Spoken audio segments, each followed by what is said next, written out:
Hi there, my name is Matthew, aka EZBOT, and I'm on a call with Andrew Huang, and we're going to talk tips, tricks, and technique with the Elektron Octatrack. Hey, I'm Andrew Huang, and I'm here today with EZBOT. I wanted to learn a bunch of stuff about the Octatrack, and then we were just like, why don't we film this? So that's what we're doing. Well, I can just tell you about what I think is dope about the Octatrack and what I use it for. Yeah, sure. What I typically use the Octatrack for is a processor for all of my other pieces of gear. Right now I have this template that I've built, and I have 64 different effects in my Octatrack that I use. And I use the parts as a way to change between blocks of 16 effects. So meaning like the scenes? Yes, exactly. So each one of the parts, if you're not familiar, each one of the parts houses all the default data for your tracks. So that includes the insert effects that go on each track, but it doesn't include any of the sequencer data. What's cool is that I can, sequence some things on here and then just keep changing all the effects around. And I have it set up so that they just kind of always work. But they're processing the external gear into the Octatrack. How many tracks do you dedicate to external stuff versus sounds on the Octa? In this specific format that I have right now, I have 4 tracks dedicated. So a through track here, a neighbor track processing so neighbor tracks will process the audio above it. What's kind of weird about that is you would think that if I put a through track here and a neighbor track here, that track 5 would be able to process that. I learned that recently, yeah. I thought it was so funny. So I'm using a through and a neighbor so I can get 4 insert effects, and then I can kind of just juggle them around with my parts to create a bunch of different effects. And then over here I have 3 flex tracks, which I'm using for different recordings. I think a common misconception with the Octatrack and a lot of people using the Octatrack is that they think that you need a flex track in order to record. You don't actually need any specific tracks to do recordings. There's a really fast way to access your recording buffers at all times. And I think this was actually one of your questions in your email. Cool. So you have your recorders up here, but when you go into these recorders, these are per track basis. And if you set your trigs up the way you want it to, like this one's set on trig 1, 2, sometimes I like to set it as trig hold so I can just hold down the recording button and just grab a piece of audio. But if you record something, it doesn't really matter what track you're on. If I'm on this neighbor track, for instance, I can just hit the recorder and that plus symbol starts. So now we're recording. We're not recording anything though. But if I want to access that recording, you hold function and hit rec 3 and then go edit this recording. And now I have access to the audio editor, which you didn't have access to before, because on a neighbor track or a through track, it doesn't let you go to the audio editor. Right. But you can shortcut to your record buffer with function record 3, edit this recording. And that applies to whichever track you have selected, I guess? Exactly, yeah. So there's a recording buffer on every track, and you're always able to access it at all times. Right, and then you're also going to be recording over it each time unless you move that recording elsewhere or save it somewhere else? Correct, yeah, you'll replace the buffer. So that's the shortcut to recording. I think most people, when they're doing recording on the Octatrack, they set up a flex track and they set up the record buffer to the correct space. So track 7, recording buffer 7, and then set up a recorder trig, which is what I have set up right now. So a lot of the stuff that I do on here is a lot of it has to do with performance effects. So taking the freeze delay and using it to create loops. A bunch of music running in here, so I can just hit play. And now it's looping right now. And while it's looping, we could mute or unmute things on the Octatrack. So what you do to create those looping effects without actually recording is that you go into your delay and you go into your freeze delay and you turn lock on, and then you're able to adjust the loops based on the amount of time that you have in your delay.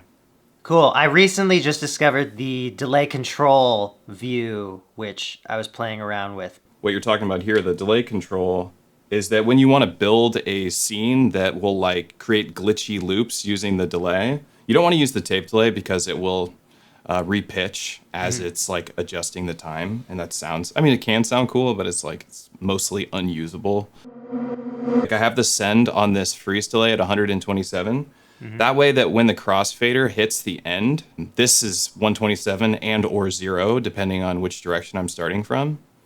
That way it doesn't like engage in the middle or something. It'll like engage when it hits the back here. So what you do is you have a scene lock the send at 0 when you get to this end. Wait, why wouldn't it be like smoothly going between 0 and 127? So it will be. It's only at 0 that the freeze engages. Oh, I see. Right. Yeah, I do remember reading that. Yeah.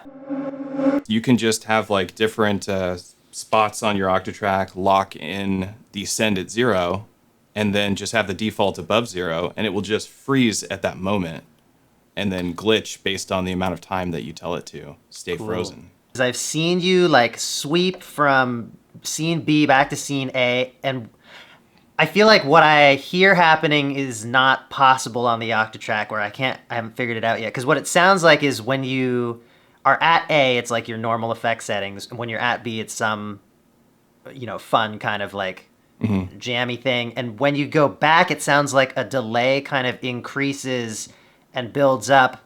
But by the time you get back all the way over to A, it's not delaying anymore. You just have the tails from whatever was delaying. Does this sound familiar?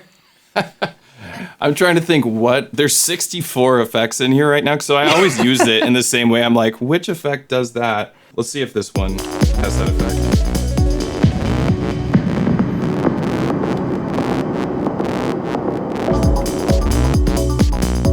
It's not that one. Okay. Or maybe it is. There's different effects on the Octatrack that have that can be send or mix versions. I don't know if you've run into that yet. Right. Yeah. So if it's on the send version, we're gonna throw that send up and the trail is gonna keep echoing. If it's on the mix, it'll die when I bring the crossfader back.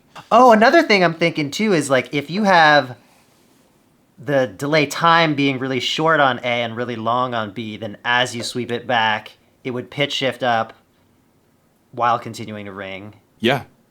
It would, if you're using the tape delay. I've turned off all the tape delays on here. I mostly use delays on the Octatrack just to freeze audio, because what I found so useful with the Octatrack is that you can emulate DJ mixer style effects.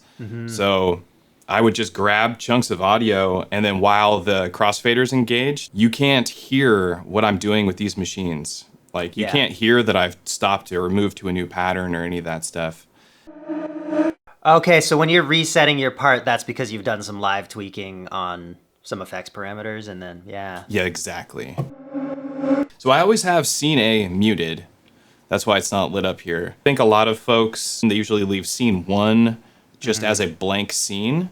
But I found that to be like less usable in a live performance. A lot of fun if you're like just like jamming with yourself, but if you're trying to incorporate other machines, it gets a little crazy, and then you'll get lost and forget what scene this scene is on. And it's just open to a lot of mistakes. So I ended up just muting it all the time. And it also opened up an extra scene for effects. The thing I've seen a lot of people do where you have the option to record a loop from your input at any time and then crossfade between the recording of the loop and the live input that's continuing on. Well, I'll show you the loopers. In terms of the like live recording, like a recording 4-bar loop, crossfading over to it, and then going back over. And I have that already set up on here. That's this scene that I have called all. And to engage it, you can either hold track 7 and hit yes, or I can just hit the yes button because we're using recorder one-shot trigs. Where when you're in this menu, when you're in your recorder menu, your step sequencer becomes your record editor step sequencer. Yes. So it overtakes it. Another way to have access to it is by function and bank, and you'll get access to all of your track trigs. This is also where if you ever want to like add any swing to your projects, you hold function and you can swing all of your tracks at the same time. So the one-shot record trigs require some sort of activation. You can just use the yes button if you have your Octatrack set up that way. or you can hold whatever track you're on and hit yes, and that will activate the triggers, the record triggers just on that track. Okay. So what I have set up to have the recorder work, like the theory behind it, is that there's a recorder on track 7 that I'm having a flex track listen to, but I actually have the volume of this track set at -64, so it's completely muted. And when this scene is active, it brings the volume up to 0. Okay. And takes the volume of every other track down to -64. And also, you need to have your track level at 127 on anything that's going to be doing a recording Okay. as best practice, because that will be unity gain for you. Right. Same with your through tracks with your volume. I usually have it at +63 on my through tracks, and that's just because the DSP in the Octatrack will take the volume down 12 decibels. And Okay. +63 is exactly 12 dB. So what you hear from your external devices that you're feeding into your Octatrack will be identical, like its volume to the Octatrack's volume. So we can do a recording. Yes, and I hit record or hit play, and now it's doing a recording. And I can crossfade over to it. So like very seamless.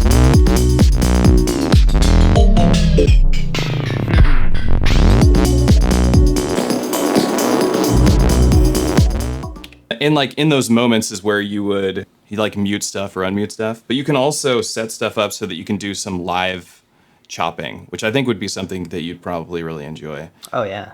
Do you want me to show you how to set this up? Yeah, I think that would be super helpful. Okay.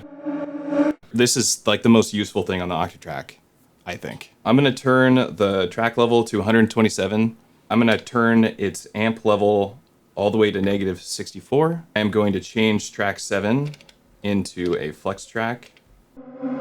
Two different time stretches. Is normal is for pitch preservation and beat for transient preservation. Depending on what you want to do with it, you may not want to have time stretch at all because of some like looping functions you're able to do without time stretch, which is more of a DJ style thing. But if you use time stretch, you can have some more like cool effects that you can kind of design with it. Let's go ahead and select our record buffer, and I'm going to use record buffer 7. Go into the record menu. We want to change our record length to 64. We want to record our master track. So for our recording, we can leave loop on. We can leave the trigger settings on, whatever setting. It doesn't matter because we're going to use a record trigger and it's going to override whatever trigger setting you have in there. Because this only has to do with literally your button presses. Ah, okay. So now we can turn off inputs A, B, C, and D because we don't want to hear them. So now we want to actually go into record setup 2, so function plus rec 2. And what we want to do is just give it the smallest fade possible. Right. I remember this from your tutorial. Oh, right. I'm going to use scene 16. Set this scene to bring track 7's volume to 0. And then I'm going to go to every other track and just turn the level encoder, and it's just going to bring all the tracks to minimum. We want to make sure our master track's track level is at 127. I'm going to go ahead and turn track 1 into a through track. All you have to do is put a trigger down, hit play, and that sends the on message to the through track. If you double press stop, it will deactivate your on message for your through track. Right. So I'm also going to bring the through track volume up and then bring the volume up to 63. Let's make our track 64 steps long. Change it to per track scaling. We're ready to put down a record trig. So back when we're looking at this menu, put a trigger down, and then you hold function and hit that trigger. And now it's a one-shot trigger. And I'm going to activate the one-shot by holding track 7 and hitting yes. And we have our recorder already set up to do just 64 steps.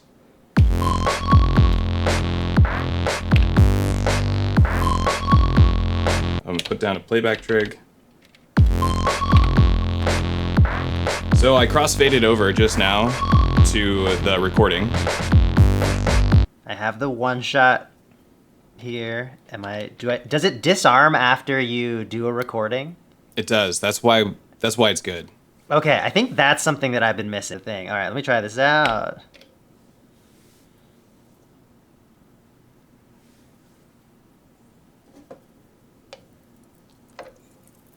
Yeah, it's going. Now let me confirm. Yeah, muted track 2, and when I fade it back to it, it's not playing, but when I fade back to the recording scene, it's there, and if I mute track 7, it stops. Cool, yeah, we did it. Dope. Thank you. Yeah, you're welcome. So satisfying to finally know that after like weeks of failed attempts. Now that you understand this concept on how to build it on the Octatrack, you can now create effects with it. So we can use like your LFO. If we use TIMESTRETCH, we could have the LFO go to the pitch and make our track rise for exactly 4 bars and use it as a riser. Sick. Or we can do a live reverse, this is one of my favorite effects to do really quickly. So we already have our all scene built. Mm-hmm. Now we can copy that scene, and I have this labeled reverse, so I'm gonna put it over here. So I'm gonna paste my scene over here, and now while we're still engaged on that scene, let's just turn the rate to -64, and now we have this scene. Whoa. 63. Yeah, there we go. Okay. It's not recording like a millisecond ahead in time, so like you do have to anticipate that you are going to use a reverse or you're going to use effects like this. So when you want to do a reverse, you do have to either hold track 7, hit yes, record a 4-bar loop, and then you have access to reversing your audio. I don't know. What'll happen if you try to reverse it as it's recording? You can actually, if you use the step trigger and you just micro time it, like just a hair past it. I'll show you like how we do like echo freezes and stuff too, because this is a really cool effect to do in conjunction with this. So we can go over to track 8, which already has our delay on it. Turn the feedback up to 127. Turn the send up to 127 while we're here too. And then turn lock on. Yep. Tape off. Turn tape off for sure. What we can do is create a scene. I'll do this effect that I call the Daft Punk effect. And what we'll do is we'll lock the time at 128, bring the send down to 0. This is what it turns into. So we can make like a variation of it. So I'll copy it, go here, paste it, bring the time down to like 16 or something. Maybe filter it a bunch.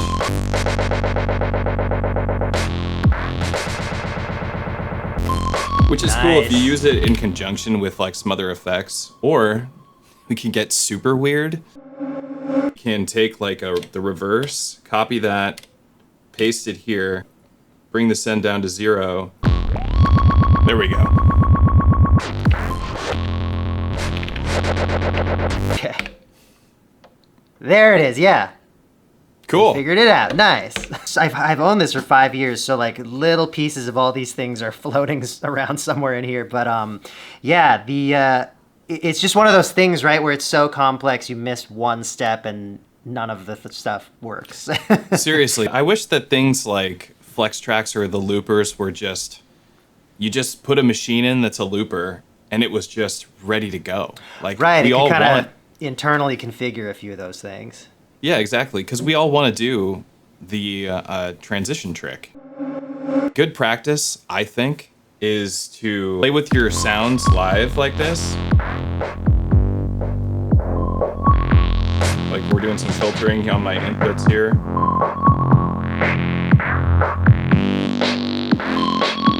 Like that sounds cool. And now I'll just lock in these sounds into my scene by pressing down, and then we can just hold FX1 and clear that out. Oh, cool. And so now I don't have to hold this down and turn knobs. I can just listen and tweak and then save it. So now we have this. That's a hot tip.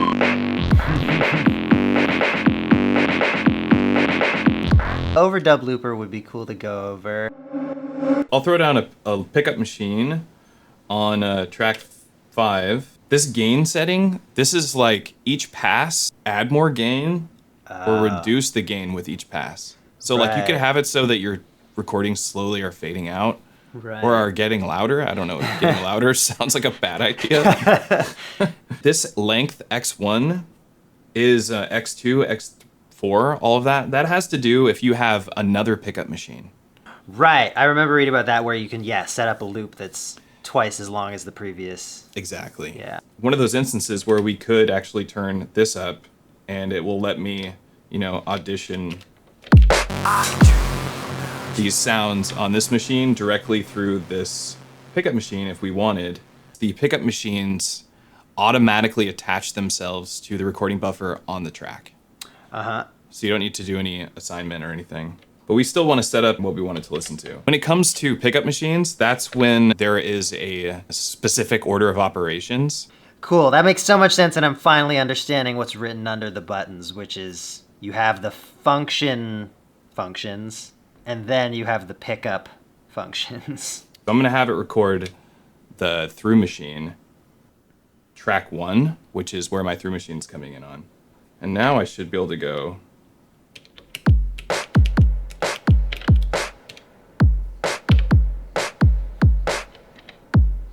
There we go. Okay, so now I can add some hats to that.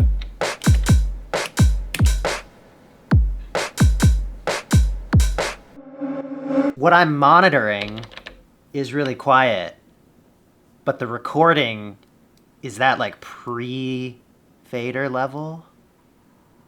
Now it's working. So I guess the recording does happen before your track level volume. Okay, you're right.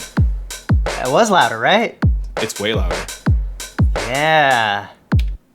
No, this makes sense to me though, because I mean, it's maybe not as intuitive, but I think that, when you're setting level, you're really setting, you're setting the post amp and you're wanting to control what comes out of the Octatrack, but when you're recording onto a pickup, I guess you wouldn't want to take your final mix settings into account. Wait, actually, okay, here's a thing. If I'm recording track 8 from the pickup, that should take into account all the levels, right? Because the levels would flow into track 8. Yes.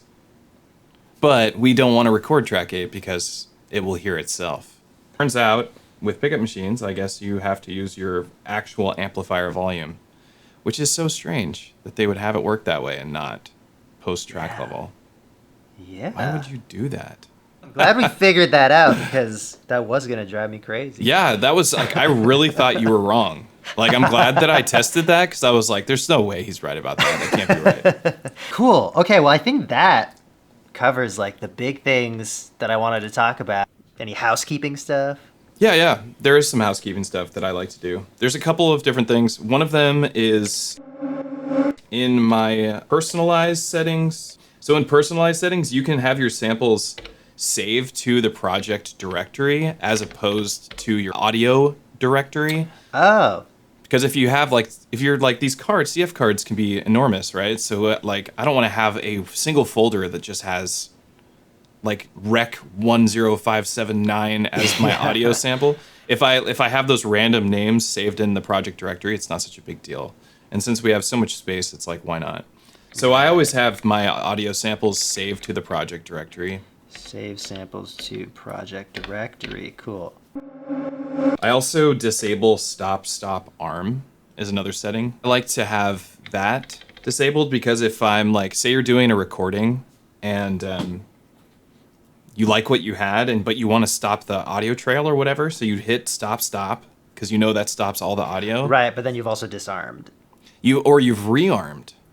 Oh. You've rearmed your audio recorders, so now when you hit play again, you're going to start all your recordings again and erase whatever you had in your buffer. I see, so yeah. I think that's a smooth move to disable. Cool. Yeah, I guess I already had that on, so maybe I don't remember doing it, but there it is. Yeah, thanks so much, dude. This has been awesome. The only other thing that comes to mind is you kind of touched on this when you set up your parts as mainly different effects slots in your scenes. Do you also have any sample changes, or you're not using it in that kind of way? You're thinking of it purely as the effects processing?